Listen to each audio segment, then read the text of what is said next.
Hi friends, இங்கே பாருங்கள், விளக்கெல்லாம் எடுத்து விளக்கியாச்சு. இப்போ இதெல்லாம் எடுத்துட்டு எல்லாம் படம்லாம் துடைச்சி மஞ்சள் குங்குமம் வைக்கணும்.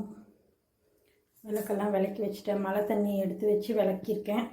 கையெல்லாம் ரொம்ப எரிச்சலாக இருக்குது ஃப்ரெண்ட்ஸ். என்ன பண்ணுறது? இருங்க, வெயிட் பண்ணுங்கள், வரேன். இங்கே பார்த்தீங்களா, எல்லாம் விளக்கியாச்சு. இப்போ இதுக்கு மஞ்சள் குங்குமம் வச்சு தனியாக வச்சுட்டு அதுக்கப்புறம் இப்போது ஒரு பவுலில் ரோஸ் வாட்டரும் கொஞ்சம் ஜவ்வாது மஞ்சள் எல்லாம் போட்டு கலக்கி சாமி படம்லாம் க்ளீனாக துடைச்சி சாமி படத்துக்கு மஞ்சள் குங்குமம் வச்சிடலாம்.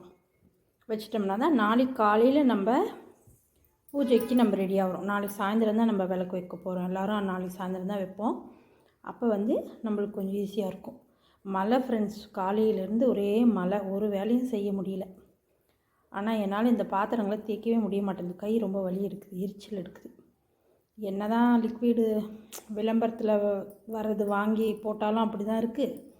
நம்மளே கையில் தேய்ச்சாலும் அப்படி தான் இருக்குது. என்ன பண்ணுறதுன்னு தெரியல. ஆசைப்பட்டு எல்லாத்தையும் நிறையா வாங்கி வச்சுக்கிறோம். அதை க்ளீன் பண்ணி எடுத்து வைக்கும்போது தான் அது ரொம்ப கஷ்டமாக இருக்குது. ஓகே ஃப்ரெண்ட்ஸ், வெயிட் பண்ணுங்கள். எல்லாம் மஞ்சள் குங்குமம் படத்துக்கெல்லாம் வச்சுட்டு விளக்குக்கெல்லாம் வச்சுட்டு காமிக்கிறேன். வெயிட் பண்ணுங்கள். பாருங்கள் ஃப்ரெண்ட்ஸ், இப்போ படம்லாம் துடைக்கிறதுக்காக நான் மஞ்சள் தூள் கொஞ்சம் போட்டிருக்கேன். கொஞ்சமாக ரோஸ் வாட்டர் ஊற்றிக்கலாம். ரோஸ் வாட்டர் கொஞ்சம் ஊற்றிட்டு ஜவ்வாது கொஞ்சம் போட்டுக்கலாம். அதிலே படம் துடைக்கிறதுக்காக.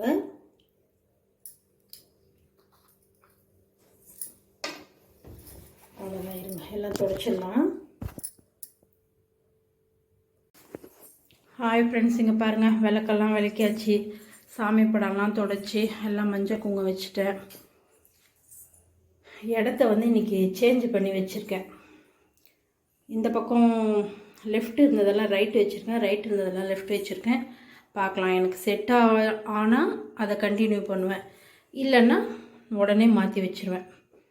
எனக்கு உடனே தெரிஞ்சிடும். ஏதாவது ஒரு சின்ன விஷயம் மாற்றி வச்சேன்னா கூட எனக்கு செட் ஆகுதா இல்லையான்றது எனக்கு உடனே காமிச்சு கொடுத்துருவார் கடவுள். அதனால் நான் இன்றைக்கி ஒரு 3 நாள் வச்சு பார்க்குறேன் எப்படி இருக்குதுன்னு சொல்லிட்டு. நல்லா இருந்தால் அப்படியே வச்சிடறேன், இல்லைன்னா பழைய மாதிரி எடுத்து வச்சுருவேன். ஆனால் ஃப்ரெண்ட்ஸ், நானாவது கொஞ்சமாக வச்சுருக்கேன் பூஜை சாமானம். எனக்கு தேவையானாலும் வச்சுருக்கேன். ஆனால் நிறைய வச்சுருக்கிறவங்க, நிறைய படம் வச்சுருக்கிறவங்கெல்லாம் எப்படி தான் க்ளீன் பண்ணுறாங்களோ, ரொம்ப கஷ்டமாக சொல்லக்கூடாது. இருந்தாலும் என்ன பண்ணுறது, ரொம்ப இதாக இருக்குது பாருங்கள். என் கையெல்லாம் பாருங்கள் என்ன கதியாக இருக்குன்ட்டு. இருந்தாலும் பரவாயில்ல, சாமியை க்ளீனாக வச்சுக்கிறது நம்மளோட பொறுப்பு தானே. ஓகேவா? எங்கள் பாப்பா கூட இப்போ அதுதான் சொல்லிச்சு, நீங்களாவது கொஞ்சமாக வச்சுருக்கீங்க பின்னி சரியா போயிடலாம். எங்கள் அம்மாலாம் ஒரு நாள் பூரா அதையே பண்ணுவா அப்படின்னு சொல்லிட்டு. அது மாதிரி எனக்கு எப்பயுமே நான் அதுதான் ஃப்ரெண்ட்ஸ், நான் அளவுக்கு மீறி எதுக்குமே நான் இது பண்ண மாட்டேன். எனக்கு என்ன தேவையோ, எனக்கு என்ன திருப்தியாக இருக்குதோ அதை வச்சு நான் வாழ்க்கையும் அப்படி தான், எந்த ஒரு பொருளுமே அப்படி தான். அளவுக்கு மீறி நான் எதுக்குமே ஆசைப்பட மாட்டேன். எனக்கு என்ன தேவையோ கடவுள் கொடுக்குறாரு, அந்த அளவுக்கு போதும் நம்மளுக்கு அப்படின்ற வாழ்க்கையிலேயே நான் வாழ்ந்துட்டதுனால எனக்கு அது பெருசாக தெரியறதில்ல. அப்புறம் இன்னொரு விஷயம் என்னென்னா, ஒருத்தர் ஐயோ அவங்க வீட்டில் அது இருக்கே, நம்ம வீட்லேயே வாங்கி வைக்கணும், அவங்க அதை வச்சுருக்காங்களே, நம்மளும் இதை வச்சுக்கணும் அப்படின்னு ரொம்ப அங்கலாச்சி எல்லாத்தையும் வாங்கி ரொப்பி வச்சுக்குவாங்க சாமி ரூமில். அந்த மாதிரி பண்ணவே கூடாது. சாமிக்கு நம்ம என்னென்ன வச்சுருக்கோமோ அதுக்கு உண்டான சாப்பாடு அவங்களுக்கு நம்ம கொடுக்கணும். அதனால் நம்மளுக்கு உண்டானது என்னமோ, நம்மளால் என்ன முடியுமோ அதை செஞ்சாலே நம்மளுக்கு போதும். எனக்கு திருப்தியாக இருக்குது. எல்லாம் க்ளீன் பண்ணியாச்சு. இன்றைக்கி பரணி தீபம் வச்சுருக்கணும், ஆனால் எனக்கு டைம் இல்லை. அதனால் நாளைக்காகவே வைக்கலாம், ஒன்றும் அவசரம் இல்லை இல்லையா. நாளைக்கா திருப்தியாக நிதானமாக பூஜை பண்ணிவிட்டு நம்ம விளக்கேற்றலாம். நீங்கள்லாம் பூஜை ரூம் ரெடி பண்ணிட்டீங்களா, விளக்கெல்லாம் விளக்கிட்டீங்களான்னு எனக்கு கமெண்ட் பண்ணுங்கள். என்னோடய பூஜை ரூம் இது தான், இப்படி தான் நான் வச்சுருப்பேன்.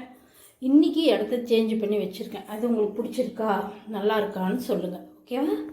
ஓகே ஃப்ரெண்ட்ஸ், பாய். எல்லாருக்கும் கார்த்திகை தீப நல்வாழ்த்துக்கள். எல்லோரும் நல்ல மாதிரியாக எல்லா செல்வங்களையும் அடைஞ்சி எல்லாருமே நல்லா இருக்கணும். சீரும் சிறப்புமாக கை கால் சுகத்தோடு ஆரோக்கியத்தோடு இருக்கணும். முக்கியமாக அதுதான் முக்கியம். நீங்கள் எல்லோரும் நல்லா இருக்கணும்னு நான் கடவுளை வேண்டிக்கிறேன். ஓகேவா? ஓகே ஃப்ரெண்ட்ஸ், பாய். அடுத்த வீடியோவில் சந்திக்கலாமா?